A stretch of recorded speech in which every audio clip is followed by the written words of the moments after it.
the understanding, the distances, the compactness, how you win the duels, how you force the opponent to play in certain ways that is better for our defensive structure, and it's going to be really, really important for the future if we want to maintain the rhythm and winning football matches. Just a question on the right back position. Cedric's had a couple of good games. Tommy Asu's returning. Has your kind of mindset on that changed? No, it's exactly what I want. That we have players that can play in the same role with different qualities that give us different options, and that you have the reassurance that they both can perform at the highest level, and that's the case now. And finally, a quick word on your opponents tomorrow. You played them recently. Since then, they've had 2 wins against 2 top clubs. Yeah. What do you take away from Wolves since you last played them? Nothing different. I think they've been really consistent. I think the work that the manager and the coaching staff are doing, it's exceptional. They've been in a really good run over the years. They have a really clear way of playing, and they are a really competitive team. It's really hard to beat them, and it will be tough tomorrow.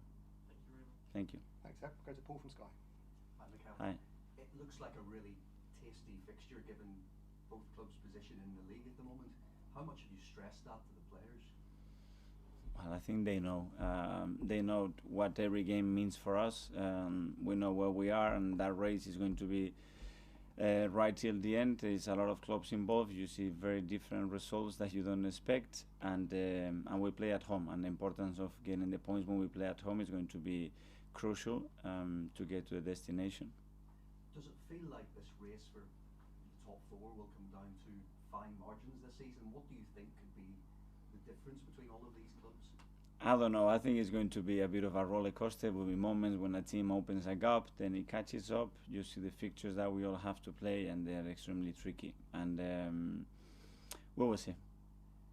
What about team news? Any fresh injury concerns? Any players back? No, at the moment it's all as it was before last week. And what specifically is it about Wolves you think has led them to this position at the moment? Because they have, over the last couple of months, really just risen up the table. Well, first of all, the recruitment policy and the players that they have brought in, with the qualities, with the characters, and the specificity for the way they play. Then obviously the defensive performances, they've been super. The amount of goals that they conceded, if they have the creativity that they have and the goals that they have, that combination is going to be always a positive outcome. And on the top 4 again, how important will qualifying for the Champions League be for you and your vision for this football club? I think for the club, this is where we want to play, and this has to be the aim, to every year be playing amongst the best teams in the world, and that's what we want to do. What has the club said to you about possibly extending your contract? Nothing. It's just that I am really happy here, and my aim is just to build with the club a winning team, a team that people enjoys watching, that feels identified with, and that can transmit what we want football-wise and as an organization. It feels like there has been a lot of progress made. I just wonder, does it feel like a given that would be the natural next step? Is that something that all parties believe will just happen? As you think things will happen naturally, that it have happened over the last few months, and now our focus has to be delivering what we want to deliver. Thanks, Paul. George from BBC. Mikel, just on that, so is it a feeling at the moment from you that the club's in the best shape it's been since you've been in charge, and that's why you're so happy at the moment with the situation? Well, I'm happy with the direction that we are taking. I'm not happy with where we are and where we want to be, that's for sure, because we want to be competing and really challenging the best teams in this league in consecutive seasons, and we are not there yet, but I think the team is evolving in the right direction. The projects like the phases that we proponed, they are happening, and there are a lot of positives to take, but we are not there.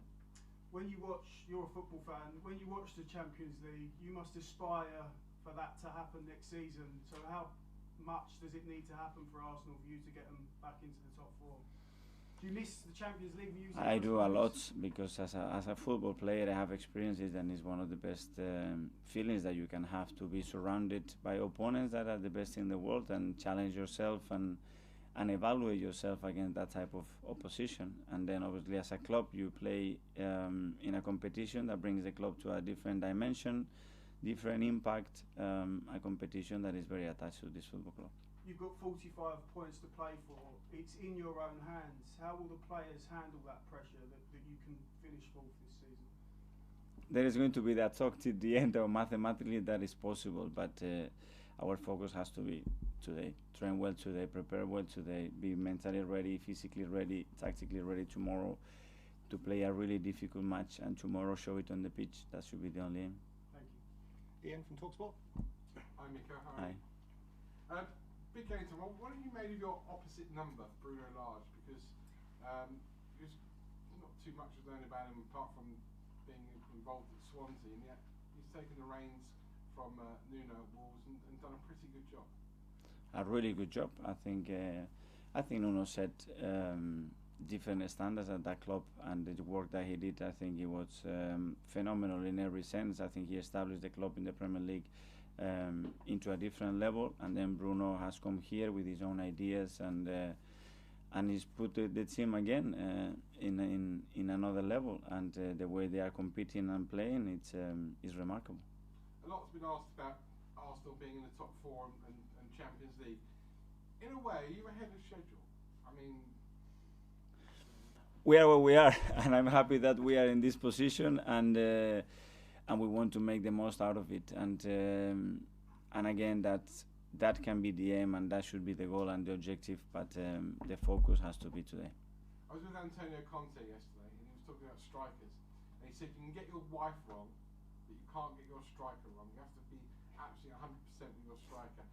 You've only got two, Lacazette and Nketiah. I know goals are coming from elsewhere. How much are you going to be relying on your two strikers between now and Well, when you see the teams that they win championship and European competitions, you see the teams that Antonio had in the past, the amount of goals that they have scored, there is a huge relation there. So he's probably right. I don't know the comparison with the wife, but it's a good one. You're not playing Mrs. Arteta up front tomorrow? No, not at the moment. Last one, which is slightly more serious. Obviously, this fixture is you always think about that when we're out here. Yeah. We saw last Sunday with the Leeds player Robin Koch. Again, player welfare regarding head injuries, it's not quite there in football compared maybe to other sports. What can football do to maybe make that, bring it into line with other sports? And secondly, how much is it down to your medical team rather than the player to decide whether he stays on the pitch? Well, I think we made a lot of progress there to where we were a few years back, and we have to continue there. In the case of Raúl, it was a really scary moment.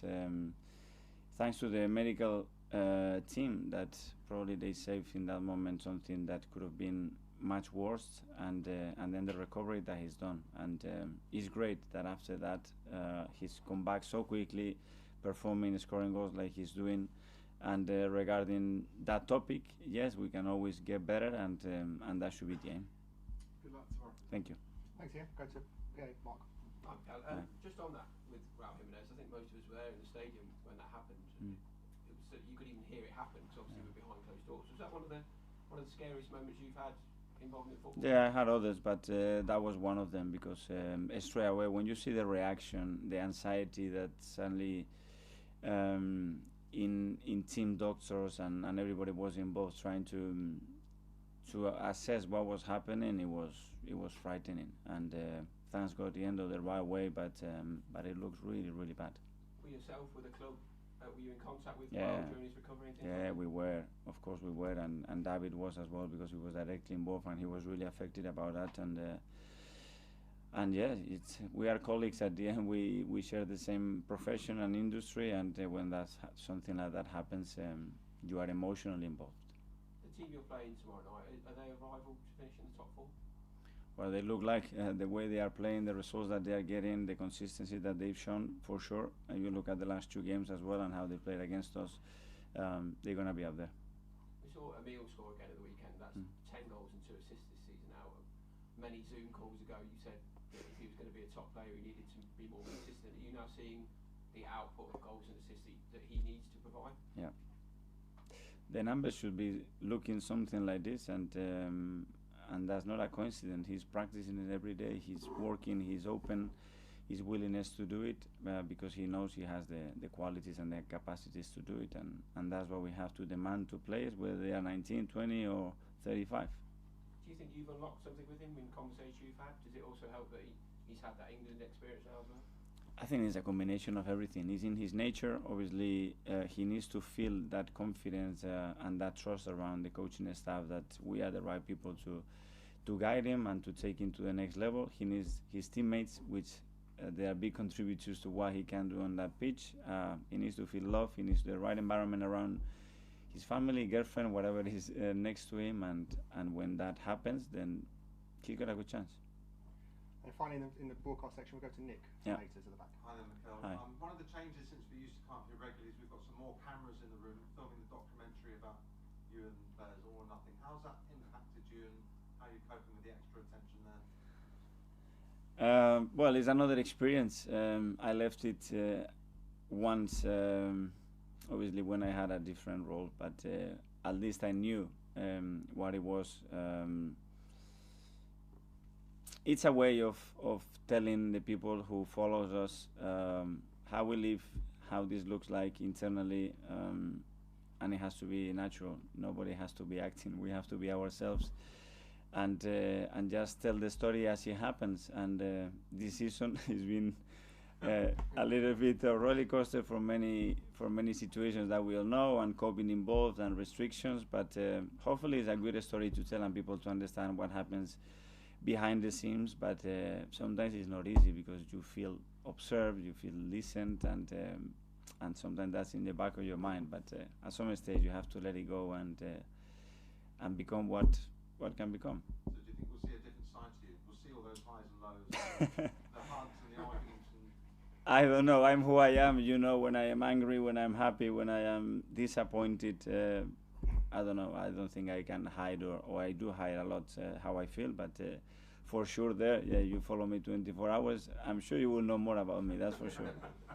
Just finally, a quick word. Since we last spoke, Jack Wilshere has officially sort of left the club again. He's found his new home in Denmark. Just some thoughts on him and his future. Well, first of all, thank you for what he's done all the time with us. It's been great to have him. I think I'm speaking on behalf of everybody at the club. It's been absolutely a pleasure to have Jack back, to enjoy him, watch him play again next to us, to have him around, the inspiration that he's for all the young people.